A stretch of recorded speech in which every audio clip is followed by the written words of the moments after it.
22절부터 34절까지입니다. 민수기 35장 22절에서 34절까지 말씀을 우리 한 절씩 교독해서 읽겠습니다. 그리고 마지막 절은 같이 읽습니다. 22절입니다. 그러나 아무런 원한도 없이 사람을 밀치거나 몰래 숨어 있다가 무엇을 던지거나 한 것이 아니고 둘이 사람에게 맞아 그를 죽게 하였으며 그 가해자가 피해자의 원수가 아니고 더욱이 그를 해칠 의사가 전혀 없었던 것이므로 회중은 이러한 규례에 따라서 그 가해자와 피를 보복할 친족 사이를 판단해야 한다. 회중은 그 살인 혐의를 받은 사람이 피를 보복할 피해자의 친족에게서 당하지 않도록 그 살인 혐의자를 그가 도피한 도피성으로 돌려보내야 한다. 그리고 그는 그 거룩한 기록을 보고 성직에 임명된 대제사장이 죽을 때까지 거기에 머물러야 한다. 도피성으로 피한 그 살인자가 도피성의 경계 밖으로 나갔을 때에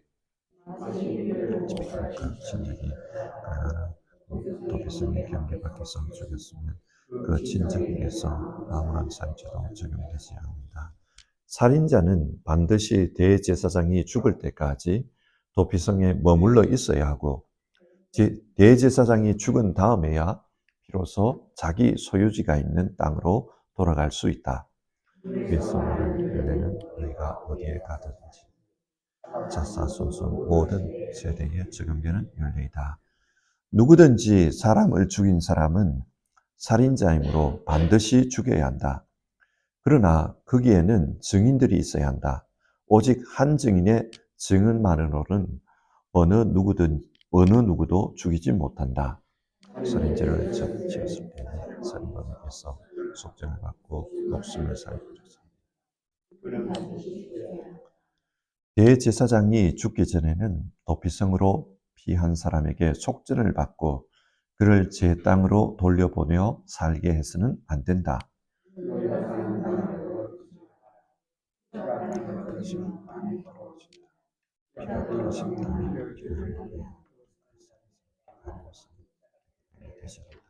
같이 읽겠습니다. 너희가 사는 땅, 곧 내가 머물러 있는 이 땅을 더럽히지 말아라. 나 주가 이스라엘 자손과 더불어 함께 머물고 있다. 아멘. 우리는 불완전한 존재입니다. 하나님께서 우리를 신으로 만든 것이 아니라 인간으로 만드셨습니다. 그래서 우리는 불완전함 때문에 삶을 살면서 많은 실수를 합니다. 그리고 그 실수가 때로는 치명적일 때가 있어요. 그런 치명적인 실수를 하고 난 다음에는 살아가면서 죄책감에 시달리게 됩니다. 혹시 여러분에게도 그런 경우가 있는지 모르겠습니다. 여러분, 마음에 무거운 짐을 지고 살아갈 때, 그때 여러분은 그 문제를 어떻게 해결하십니까? 하나님은 마음에 무거운 짐을 지고 있는 자들을 위해서 피할 곳을 마련해 주셨습니다. 그것이 도피성입니다. 민수기 35장은 이 도피성에 대한 말씀입니다. 도피성은 실수로 사람을 죽인 자가 살인의 죄, 또 그로 인한 처벌을 피할 수 있도록 하나님께서 만들어주신 제도입니다. 우리는 이런 살인죄는 짓지 않았다 할지라도 살아가면서 인간관계에서 참 치명적인 그런 실수를 할 때가 있습니다. 그리고 그로 말미암아서 마음에 무거운 짐을 지고 살아갈 때, 그때 하나님께서 우리에게 들려주시는 말씀이 이 말씀입니다. 이 말씀을 듣고 이렇게 살았으면 좋겠다. 하나님께서 그 말씀을 주셨습니다. 오늘 본문의 배경은 이러합니다. 이스라엘 백성은 지금 가나안 땅에 들어가기 바로 직전입니다. 약속의 땅이 그들의 눈앞에 보입니다. 그래서 하나님은 이제 약속의 땅에 들어가거든 그 땅을 이렇게 분배하여라. 그 말씀을 해 주셨습니다. 약속의 땅은 여기서부터 여기까지니까 이 땅을 이런 방식으로 이렇게 분배해야 된다. 그 내용을 말씀하신 것이 34장입니다. 그런데 이렇게 땅을 분배해 줄 때 레위 사람들에게는 돌아올 땅이 없었습니다. 왜냐하면 하나님께서 레위 사람들에게 너희는 유산을 받지 못한다. 너희의 분깃은 나 여호와다. 그렇게 말씀해 주셨기 때문입니다. 하나님이 레위인들의 삶의 분깃입니다. 그러나 현실적으로 생각해 보면 이 레위 사람들도 어디엔가는 집을 짓고 살아야 합니다. 그래서 하나님은 레위 사람들이 살아갈 수 있는 48개의 성읍을 지정해 주셨습니다. 그것이 35장 1절에서 8절의 내용입니다. 그리고 그 성읍 중에 6개는 도피성으로 삼으라고 합니다. 그러면서 이 도피성을 어떻게 운영해야 하는지 그것을 이야기해 줍니다. 그것이 9절부터 해서 34절에 기록된 말씀입니다. 그러니까 오늘 우리가 읽은 22절부터 34절의 말씀은 이 도피성 운영과 관련된 말씀입니다. 도피성을 어떻게 운영해야 하는지 그 세부 규칙이 이 본문에 소개되어 있습니다. 그 부분을 좀 더 살펴보겠습니다. 먼저 22절과 23절을 보면요. 실수로 사람을 죽인 경우에 대해서 말합니다. 예를 들어서 무심코 사람을 밀쳤는데 그 사람이 죽어버렸다는 거예요. 의도가 없었습니다. 어떻게 하다 보니 부딪혔고 그 사람이 죽어버린 거예요. 또는 무심코 어떤 물건을 던졌는데 그 물건에 그 사람이 맞았다는 거예요. 그래서 그 사람이 죽었습니다. 혹은 아무도 없는 데라고 생각하고 돌을 던졌는데 지나가던 사람이 그 돌에 맞았습니다. 이런 경우는 어떤 원한이나 의도를 가지고 사람을 죽이려고 한 것이 아닙니다. 그런데 어쩌다 보니 우연히 우발적으로 사고가 일어난 것입니다. 이럴 경우에 그 살해를 한 사람을 도피성에 피할 수 있도록 해야 한다. 그것이 하나님이 도피성을 주신 이유입니다. 근데 여러분, 나는 실수로 이렇게 했다 할지라도 죽은 그 사람의 입장에서 생각해 보면 그는 자기 인생이 끝난 거예요. 나는 실수라고 할 수 있지만 그 사람에게는 치명적인 일이 벌어진 겁니다. 자, 이때는 어떻게 해야 되나? 일단은 피의자와 또 이 돌아가신 분의 그 친족들 사이에 재판을 하라고 합니다.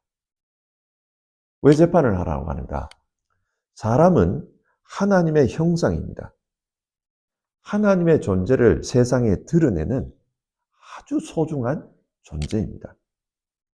그렇기 때문에 하나님은 그 소중한 인간의 생명을 무엇보다도 천하보다도 귀하게 생각합니다.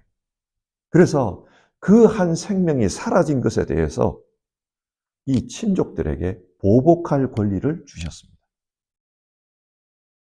그러나 이런 경우, 앞에서 말씀한 이런 경우 보복하는 것이 옳지 않을 수 있다는 거예요. 실수로 일어난 사고인데 그것 때문에 또 실수한 사람을 죽이면 하나님 입장에서 볼 때는 하나님의 형상이 또다시 사라지는 겁니다. 그래서 그 사람을 보호하기 위해 도피성을 명령한 겁니다. 25절을 보시면요. 회중은 그 살인 혐의를 받은 사람이 피를 보복할 피해자의 친족에게 보복을 당하지 않도록 그 살인 혐의자를 그가 도피한 도피성으로 돌려보내야 한다. 하나님께서 도피성의 제도를 주신 이유입니다. 이렇게 재판을 해보면 이제 정말 고의로 사람을 죽인 건지 아니면 진짜 실수로 사고가 일어난 것인지 그게 밝혀질 것 아닙니까? 그래서 만약에 나는 실수로 그렇게 했습니다 라고 말하는데 밝혀보니까 이 사람은 의도를 가지고 있었다. 그러면은 그 규례에 따라서 형을 집행하라고 합니다. 피해자의 친족이 그 사람을 처벌할 수가 있습니다.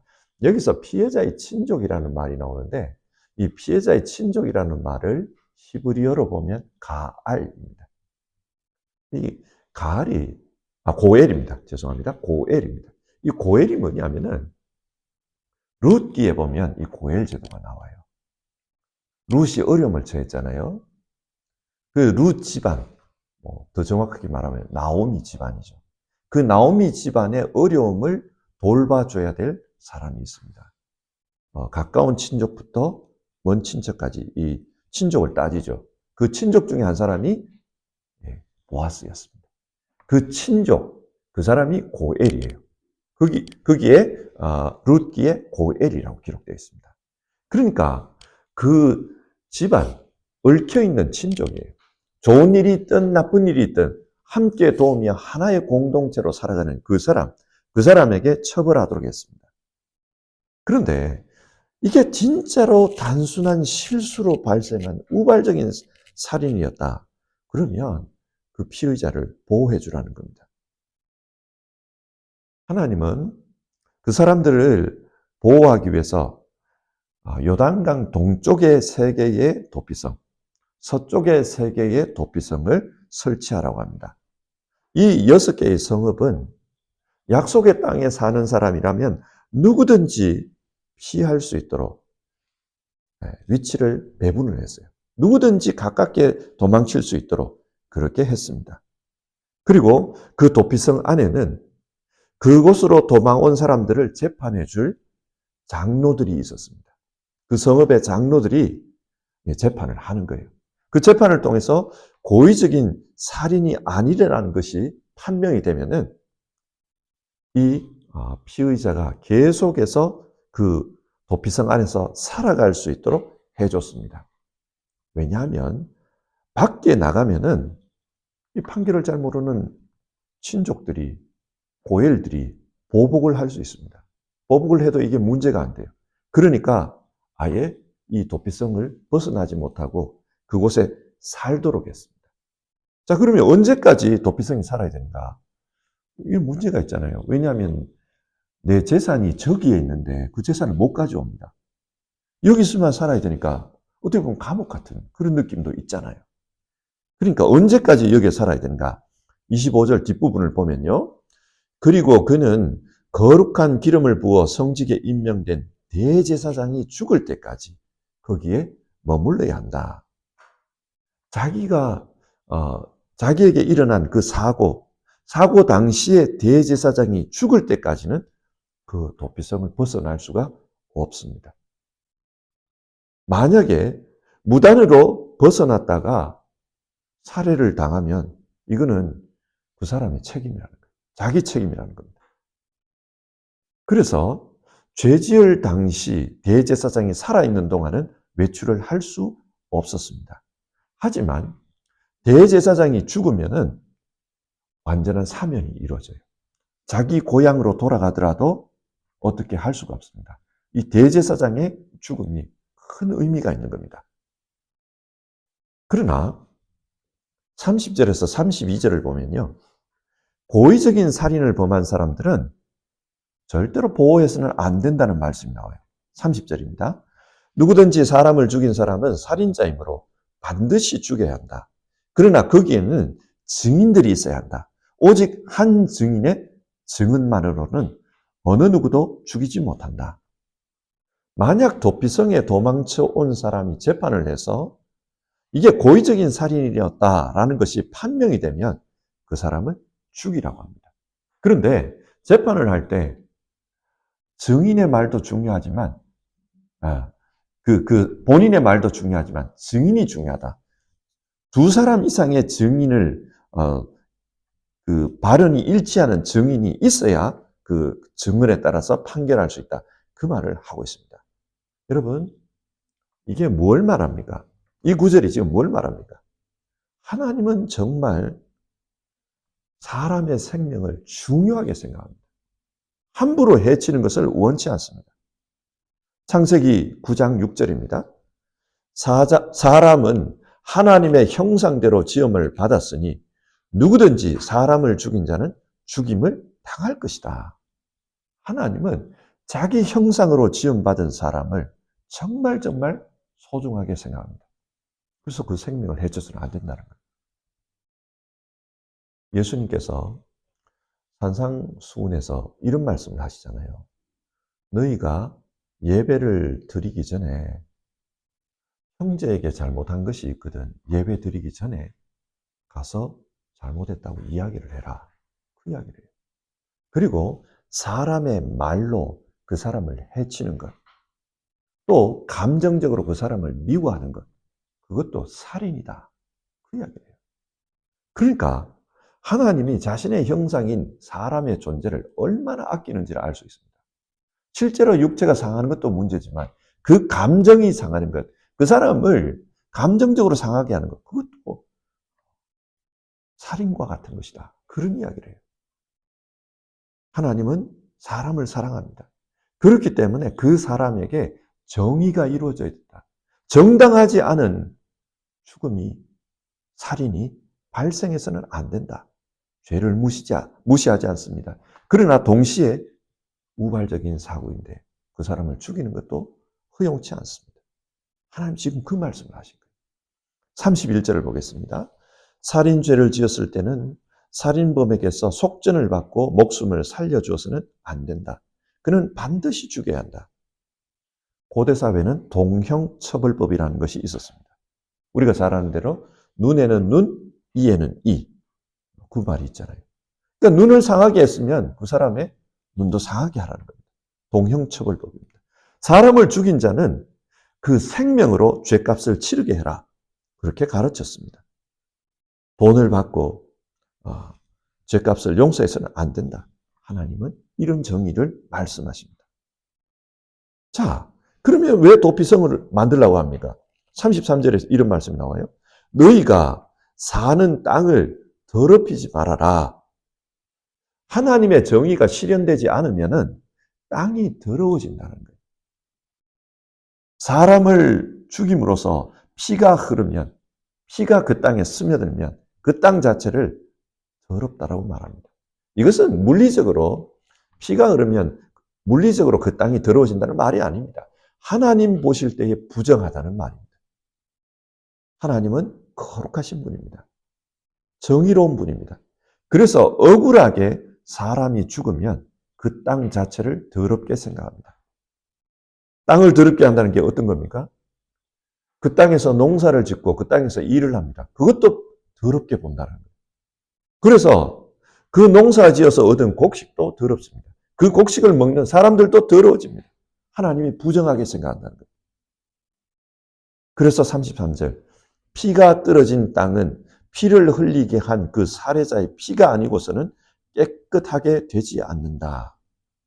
하나님은 정의로운 분이기 때문에 정의가 실현될 때 그 땅을 다시금 깨끗하게 여기시겠다. 그렇게 말합니다. 그리고 그 땅이 깨끗할 때 거룩하신 하나님이 그 땅에 임재하셔서 함께 하실 수가 있습니다. 그렇기 때문에 하나님의 이 거룩함과 임재를 위해서 그 땅에 하나님의 정의를 실현해라. 그걸 말씀합니다. 동시에 그러나 억울하게 죽는 사람이 있어서는 안 된다. 실수로 죄를 지었는데 그 실수 때문에 사람을 죽여서는 안 된다. 그걸 말씀합니다. 그러니까 이 도피성 제도는 한편으로는 하나님의 정의에 대해서 말씀하고 다른 한편으로는 하나님의 사랑, 자비에 대해서 말합니다. 이 도피성 제도는 하나님의 정의와 하나님의 사랑이 담겨져 있는 그런 제도입니다. 그래서 우리는 이 도피성에 대한 말씀을 읽으면서 하나님의 정의와 하나님의 자비를 생각해야 합니다. 그런데 이런 질문을 해봅시다. 실수로 사람이 죽었더라도 죽었잖아요. 죽은 그 사람의 입장에서는 모든 게 끝난 거잖아요. 그 사람의 입장에서는 억울합니다. 나는 실수했습니다 말해도 그 사람은 자기 생명이 끝난 거니까 억울한 거예요. 그러면 누가 이 억울함을 해결해 줄 수 있습니까? 도피성에 숨으면 죽일 수 없다고 하는데 누가 억울함을 해결해 줍니까? 제가 초등학교 다닐 때에 프로야구가 생겼어요. 프로야구가 생기니까 늘 텔레비전에 그 야구 중계가 나왔어요. 그러니까 어린이들이 그 야구를 보면서 야구가 이런 거구나. 그걸 배운 거예요. 그러니까 동네에 보면은 너도 나도 애들이 공하고 방망이 들고 와가지고는 야구를 했습니다. 야구 방망이도 아니에요. 그냥 방망이에요. 좀 큰 아이들은 힘이 세니까 학교 운동장에서 줄을 꺼놓고 야구를 했습니다. 그런데 어린 아이들은 그 끼지를 못 하잖아요. 그러면 이제 동네 놀이터에서 했어요. 더 어린 아이들은 놀이터에서도 못 하니까 이제 골목에서 하는 거예요. 이 야구를 애들이 좋아하니까 해가 져도 집에 안 가는 애들이 있었습니다. 어둑어둑할 때 잘 안 보이잖아요.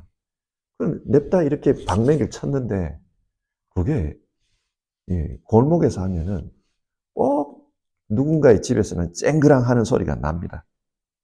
이렇게 쨍그랑 소리가 나면 그 다음에는 어떻게 합니까? 애들이 다 도망쳐 버립니다. 유리창이 깨지면은 그 집 주인이 가만히 있겠습니까? 누가 깬 건 분명해요. 야구공이니까 이거 애들이 했다는 거 알 거 아니에요. 그러면 누가 그랬냐 소리치면서 어른이 나오고 어른이 나오면 애들은 다 도망칩니다. 그러면은 그 주인이 그 골목에 애 있는 집에 다니면서 네가 그랬냐? 네가 그랬냐? 이제 묻는 거죠. 묻다 보면은 꼭 그 중에 하나의 정도는 겁이 많아서 그거 누가 쳤어요? 이렇게 말을 한단 말이에요. 그러면 이거 얼마 안 가서 들통이 납니다. 자, 여기서 한번 생각해 보십시오. 자기가 방망이로 공을 쳤고 그 공이 유리창을 깼어요. 그리고 머릿속에 이제 돌아갑니다. 누가 겁이 많으니까 걔가 말을 할 거야. 그러면 우리 집에 올 거야. 순간 숨었으니까 위기는 모면할 수 있습니다. 그런다고 이게 해결이 됩니까? 두려움을 품고 있는 겁니다. 해결이 안 돼요. 어떻게 해결이 됩니까? 부모님이 죄송합니다 하고 유리창 배상을 해줘야지 이 문제는 끝나는 겁니다. 마찬가지입니다. 우리가 죄를 지으면 난 실수한 거예요. 의도가 없었어요. 이게 되는 게 아니에요. 이 문제에 대해서 하나님이 해결해 주셔야 합니다. 우리가 해결할 수가 없으니까 하나님이 문제를 해결해 주셔야 합니다. 그래서 하나님이 예수님을 보낸 겁니다. 그게 실수였든 어쨌든 억울한 피가 흘렀고 한 생명은 억울하게 끝났으니까 예수님을 보내준 겁니다. 예수님이 우리의 도피성입니다. 히브리서 6장 18절을 보면요. 우리가 피난처를 찾으려고 도망한 자들로서 이 말이 나와요. 우리가 피난처를 찾으려고 이 피난처가 도피성입니다. 도피성을 찾으려고 도망한 사람들이 우리입니다. 이 말입니다. 우리 모두가 도피성을 찾으려고 도망갔습니다. 그런데 그 도피성이 누구냐? 예수님이랍니다. 예수님이 우리를 숨겨주셨습니다. 그리고 자신의 피값으로 우리의 모든 죄값을 사하신 것입니다. 성경은 우리에게 이 도피성의 완성자가 예수님이라는 것을 밝히 말합니다. 대제사장이 죽을 때까지 도피성 안에 머물러 있으라고 했지 않습니까? 우리는 예수님 안에 있어야 돼요. 예수님 밖에 있으면 죄로부터 자유로울 수가 없습니다. 사탄은 찾아다닙니다. 찾아다니면서 네가 그랬지 않냐? 네가 이런 짓 하지 않았냐? 우리에게 참소하고 우리의 가슴을 찌릅니다. 우리는 예수님 안에 있을 때 모든 이 죄로부터 자유로울 수가 있습니다. 우리는 예수님으로 말미암아 우리의 모든 죄를 속전받을 수가 있습니다. 예수님이 우리의 죄책감, 우리의 실수, 우리의 허물들을 다 해결하셨습니다. 자, 말씀을 한번 정리해 봅시다. 거룩하신 하나님은 죄를 심각하게 보십니다. 그래서 모든 죄의 값은 치러져야만 한다. 그렇게 주장하십니다. 정의로우신 분입니다. 그런데 우리가 연약함으로 말미암아 실수할 수 있고 의도치 않게 불행한 결과가 발생할 수 있습니다. 하나님은 그런 우리를 알기 때문에 우리의 불완전함을 아시기 때문에 도피성을 마련해 주셨습니다. 하나님의 자비입니다. 오늘 우리에게 하나님이 주신 도피성은 예수 그리스도입니다. 그리고 그 예수님 안에 숨으라고 했습니다. 우리 모두는 예수님 안에 머물면서 주님의 보호를 받는 사람입니다. 우리는 이 예수님 안에 있으면서 하나님의 정의와 하나님의 자비를 생각해야 합니다. 하나님이 내게 뭘 원하시는지를 생각해야 합니다. 우리가 정의롭게 살아야 된다. 우리도 자비를 베풀면서 살아야 된다. 하나님이 그걸 우리에게 요구하십니다.